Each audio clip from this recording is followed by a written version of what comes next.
Good morning girls. आज हम करेंगे वर्कशीट 8 और आज हम पढ़ेंगे फूड प्रिजर्वेशन मेथड्स के बारे में, यानी खाद्य परिरक्षण की विधियाँ।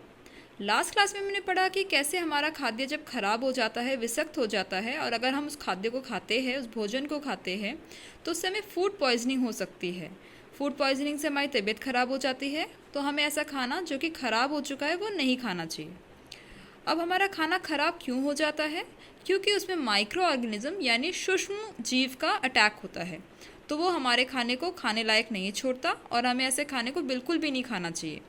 पर हम खाना फेंक भी नहीं सकते हैं क्योंकि हमें फूड सेव भी करना चाहिए। तो अब हम अपने खाने को, अपने भोजन को कैसे बचाएं ताकि उन पे माइक्रो ऑर्गेनिज्म यानी सूक्ष्म जीव हमला ना करें और वो खाना खराब ना हो। तो इसके बहुत सारे मेथड्स हैं, जैसे कि ऑयल या विनेगर यूज़ करना, खाने को एयरटाइट कंटेनर में रखना, फ्रिज में रखना, चीज़ों को बार बार गर्म करना, नमक का यूज़ करना या शुगर यानी चीनी को इस्तेमाल करना। अब हम 1 बाय 1 इन मेथड्स को पढ़ेंगे। सबसे पहला मेथड है केमिकल मेथड, जैसे कि सोडियम बेंजोइड या सोडियम मेटाबाइसल्फाइड नाम के केमिकल्स को हम यूज़ कर सकते हैं। इनसे क्या होता है, इन रसायनों से माइक्रो ऑर्गेनिजम्स की ग्रोथ नहीं होती, तो उनकी वृद्धि रुक जाती है और हमारा खाना खराब नहीं होता। तो ये एक तरह का प्रिजर्वेटिव है, एक तरह का केमिकल है। दूसरा मेथड है कॉमन सॉल्ट, यानी हम घर में जो नमक खाते हैं हम उनको यूज़ करते हैं। हम अक्सर अपनी मम्मी को देखते हैं कि जब वो खाना बनाते हैं, मीट, मछली इत्यादि, या आम का अचार बनने वाला है, तो हम उनको नमक से ढक देते हैं। इससे क्या होता है, इससे भी जो ग्रोथ है बैक्टीरिया की यानी सूक्ष्म जीवों की वृद्धि नहीं होती और हमारा खाना खराब नहीं होता। इसके अलावा हम यूज़ कर सकते हैं शुगर। शुगर क्या करता है, यानी चीनी खाद्य पदार्थ की नमी को कम कर देता है। अब जब नमी नहीं रहेगी तो बैक्टीरिया ग्रो नहीं करेगा, यानी उनकी वृद्धि नहीं होगी और हमारा खाना खराब नहीं होता।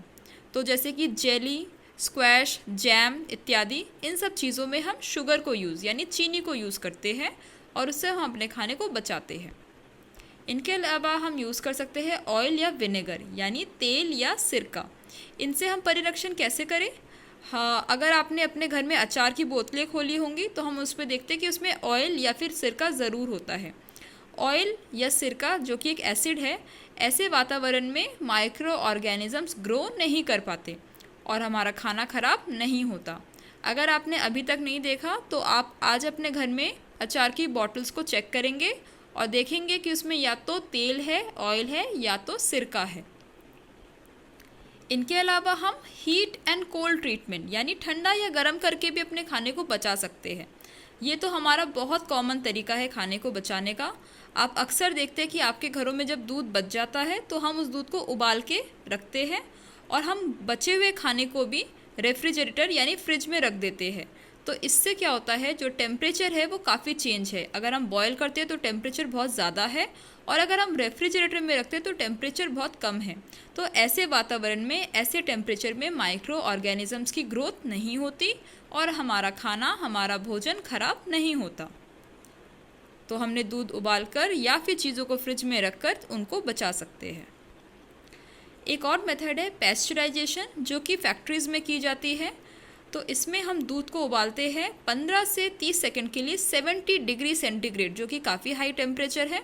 और इतने हाई टेम्परेचर पे उबालने के बाद, गर्म करने के बाद उसको अचानक से ठंडा कर दिया जाता है और फिर थैलियों में भर दिया जाता है।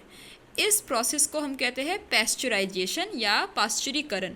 और इस प्रोसेस को जिस साइंटिस्ट ने डिस्कवर किया था उनका नाम है लुईस पैस्चर। अगर आपने अपने घर में मदर डेयरी, अमूल या ऐसा कोई दूध आपके घर में आता है, अगर आप उनकी थैलियों को देखेंगे, आप चेक करेंगे कि उसमें लिखा रहता है पेस्चराइज्ड मिल्क, पाश्चुरीकृत दूध। तो ये हमारा मेथड है। ये जो रेड सेक्शन है ये हीटिंग सेक्शन है और जो ब्लू है वो कूल। तो एकदम से हमने गर्म किया और फिर उसको एकदम से ठंडा किया और फिर हमने उसको थैलियों में या बॉटल्स में पैक कर दिया। और ये सबसे सिंपल तरीका है स्टोरेज एंड पैकिंग। हम खाने को अगर प्रॉपर तरीके से पैक करें या स्टोर करें तो भी हमारा खाना ख़राब नहीं होता। तो हम वायुरोधी यानी एयर सील्ड पैकेट्स में इनको फिल करते हैं। हमारे घर में सारा सामान, दाल, चावल, राजमा, छोले, ये सब हम देखना बहुत अच्छे से ढककर डब्बों में टाइटली पैक करके रखते हैं। ठीक है। ताकि हमारा खाना ख़राब ना हो। इसी तरह ये सब्जियां, फ्रूट्स को भी हम एयर टाइट पैक या वैक्यूम सीलिंग कर सकते हैं। और हम जो चिप्स खाते हैं ये भी प्रिजर्वेटिव्स इसमें भी यूज़ होता है और इसमें नाइट्रोजन गैस यूज़ करते हैं और इससे हम पैकेट को सील कर देते हैं ताकि बाहर की कोई भी हवा या नमी इन खानों को ना मिले और इससे वृद्धि जो होगी माइक्रो ऑर्गेनिजम्स की वो नहीं होगी और हमारा फूड वेस्ट नहीं होगा, फूड खराब नहीं होगा। अगले क्लास में हम और भी पढ़ेंगे कि कैसे माइक्रो ऑर्गेनिजम्स हमारे फ्रेंड्स या फिर दुश्मन या फिर एनिमी हो सकते हैं। Thank you.